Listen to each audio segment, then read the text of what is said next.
fresh.com. Today I'm sharing with you the two methods I use when cutting a mango.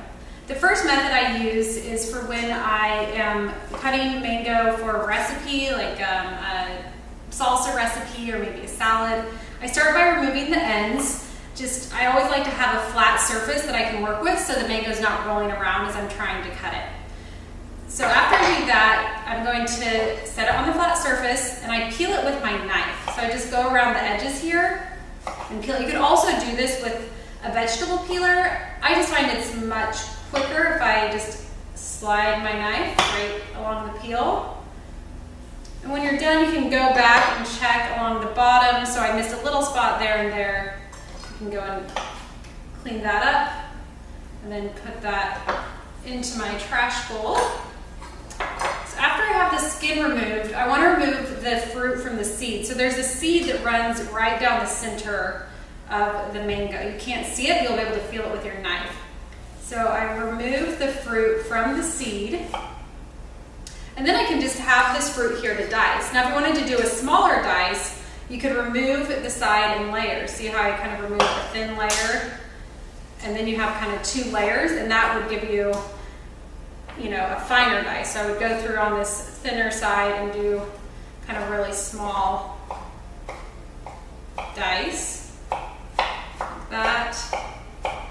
And then here on this half, this would be sort of if you wanted maybe for a salad, like a mixed green salad, you can kind of do a bigger dice. So there's the two different sizes. And then there's along the edge here, there's a little more fruit. So you can cut that off and then dice it up as well. I also sometimes just snack on that piece. It's kind of a little bonus for the cooked piece. So there's the edges off. Throw that in the trash bowl. So the second method is a lot easier, and this is more if you're just going to be snacking on the mango. I still go ahead and remove the ends so you have that flat surface to work with. But then I take my knife right along the edge and just cut the half off. And I do this for both halves. And from here, there's kind of two options. You can just take your spoon directly and start scooping it out. This one's pretty ripe, so you could probably do that. Or I go through and make my dice, and then I can just snack right, and then have my spoon, and you have your chopped mango and just eat it right out of the skin.